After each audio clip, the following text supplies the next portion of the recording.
सरफरोशी की तमन्ना आज हमारे दिल में है। देखना जोर कितना बाजुए खातिम।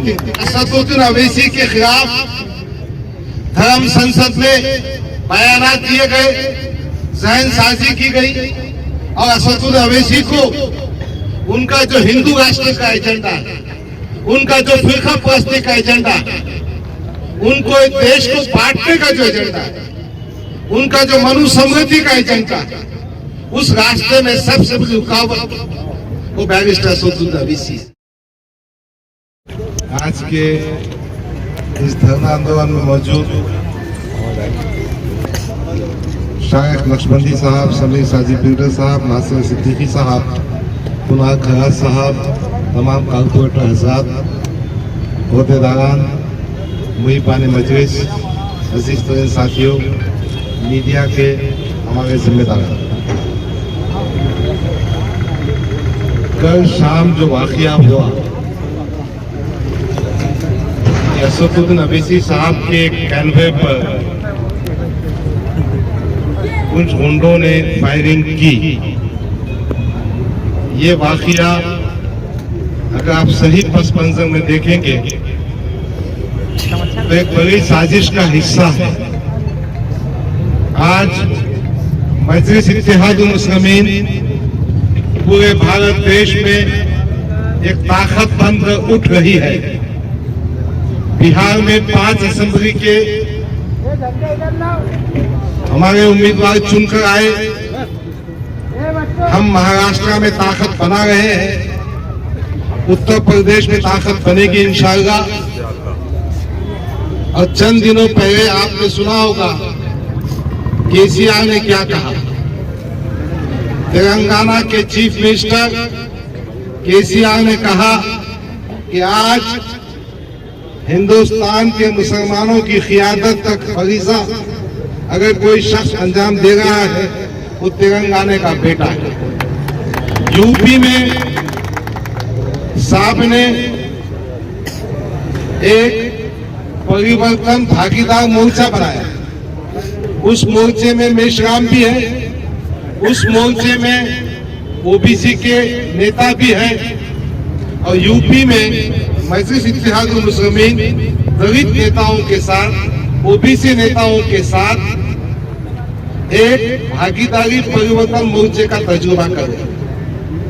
तो अजीजान गिरामी, सूरत हाल यह है कि आज हिंदुस्तान में no Congress, no BJP, Asaduddin Owaisi समेत दलित ओबीसी का एक बहुत बड़ा संगठन, एक बहुत बड़ी ताकत शुरू होने जा रही है, उसका आगाज हो चुका है। कल की फायरिंग इस ताकत को दबाने के लिए, खत्म करने के लिए, आवाज को खामोश करने के लिए की गई है। आप एक बात सुन लीजिए, सरफरोशी की तमन्ना आज हमारे दिल में है। देखना जोर कितना बाजुए खातिम। बैरिस्टर असदुद्दीन अवैसी से जब पूछा गया कि आपको सिक्योरिटी चाहिए, बैरिस्टर असदुद्दीन अवैसी साहब से कहा गया कि आपको सिक्योरिटी क्यों नहीं चाहिए। मेरे कायद जिसका ईमान और अकीदा अल्लाह रब्बुल इज्जत की जात पर है, जो अपनी जिंदगी में, इनफरादी जिंदगी में, इज्तिमाई जिंदगी में एक मोमिन का नमूना है, उन्होंने कहा मेरी मौत मेरी हिफाजत करती है। बहुत हिम्मत की बात होती है। लोग जख्मों से डरते हैं, तकलीफ से डरते हैं, मेरा कायद मौत से भी नहीं डरता। ऐसे बहादुर कायद पर हमको नाज है।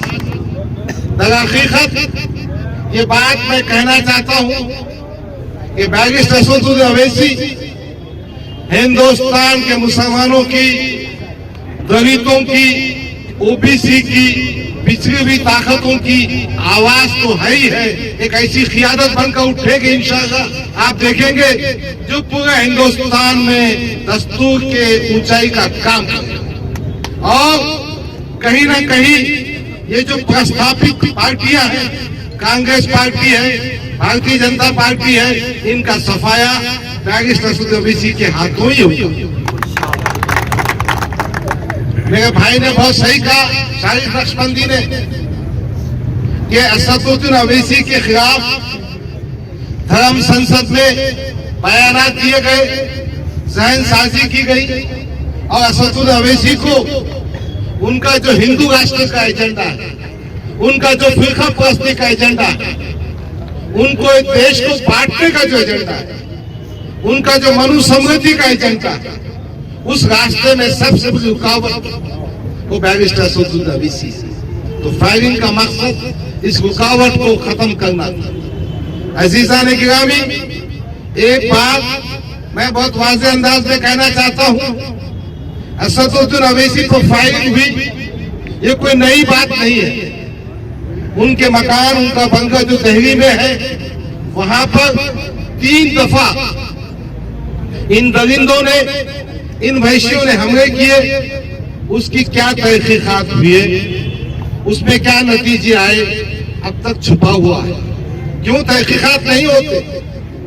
मैं ये कहना चाहता हूं इस मंच से, इस साजिश में जो बैरिस्टर असदुद्दीन ओवैसी की आवाज को दबाना चाहते हैं, खत्म करना चाहते हैं, मिटाना चाहते हैं, उन अफराद को, उन तंजीमों को, उन शख्सियतों को बेनकाब किया जाए। जांच एजेंसियों से, जो रियासती सतह की है, जो मरकजी सतह की है, इलेक्शन कमीशन, उससे हमारी मांग है कि तहकीकात किए जाए, इन साजिश करने वालों को बेनकाब किया जाए, उनके मास्टरमाइंड को सामने लाया जाए। हमने एक मांग कल हमारी मीटिंग में की थी कि मोहतरम कायद को सिक्योरिटी दी जाए। अभी अभी मैंने खबर देखा CNN पे, जेड प्रोटेक्शन सिक्योरिटी दी गई है, मगर हमारा कहना यह है कि सिक्योरिटी का इंतजाम माकूल हो, अच्छी तरह से। तीसरी बात जो मैं कहना चाहता हूं, मुहिबान मजलिस से, जिम्मेदारान से, ये हमारी आजमाइश का वक्त। हम कायदे कानून को हाथ में रखते हुए अपने शायर के मुताबिक, अपने उसूल के मुताबिक धरने आंदोलन करेंगे। हिंदुस्तान के दस्तूर पर हमारा यकीन है, हमारा भरोसा है। हिंदुस्तान के अदलिया पर हमको यकीन है, हमको हमारे गैर मुस्लिम भाइयों पे यकीन है, हमारे ओबीसी भाइयों पे यकीन है, हमारे दलित भाइयों पे यकीन है। तो मैं ये कहना चाहता हूं कि इन फिरका परस्तों के खिलाफ जंग में हम इन तमाम साथियों के साथ मिलजुल कर मेहनत करेंगे, कोशिश करेंगे। बहरहाल आज के इस धरने में हम हमारे जज्बात, हमारे एहसासात आपके सामने पेश करना चाहते थे। हमारे काफी नौजवान जोश में थे। किसी ने कहा रास्तों वो का आंदोलन करेंगे, किसी ने कहा बंद मनाएंगे, मगर हमारे कायद मोहतरम इम्तियाज जलील साहब से बातचीत हुई। हमने सोचा कि धरने के जरिए एक निवेदन देकर अपने जज्बात को, अपने एहसासात को अरबाब इख्तिदार तक पहुंचाएंगे। दरअसल असदुद्दीन ओवैसी उन तमाम की आंखों में कांटा है जो इस देश के संविधान को खत्म करना चाहते हैं, इस देश को हिंदू राष्ट्र बनाना चाहते हैं, संविधान की जगह पे मनु समृद्धि लाना चाहते हैं। बहरहाल ये तमाम बातें आपके सामने कहना की। पूरे महाराष्ट्र में हमने सबको दावत दी, गुजारिश की कि आज का दिन धरना करेंगे, आंदोलन करेंगे, निवेदन देंगे। मगर हम कहना चाहते हैं कि भाई यकीनन जमहूरियत पर हमारा यकीन है, हम अमन पसंदी से काम करना चाहते हैं। यकीनन प्रशासन से भी हमारी गुजारिश रहेगी कि हमारा साथ दे, हमारे जज्बात को, हमारे एहसासात को मरकजी हुकूमत तक, यूपी की रियासती हुकूमत तक और इलेक्शन कमीशन तक पहुंचाए। यही बातें आपसे कहना था। शुक्रिया, आप तमाम का शुक्रिया। खुदा हाफिज, अस्सलाम वालेकुम, जय भीम, जय भीम। असदुद्दीन ओवैसी साहब तुम आगे बढ़ो, हम तुम्हारे साथ हैं। अकबर ओवैसी साहब तुम आगे बढ़ो, हम तुम्हारे साथ हैं। जातीवादी सरकारचं करायचं का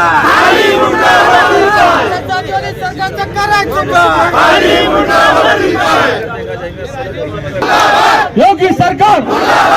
योगी सरकार माननीय खासदार इम्तियाज जलील साहब आगे बढ़ो माननीय असदुद्दीन ओवैसी साहब आगे बढ़ो यूपी सरकारचं करायचं काय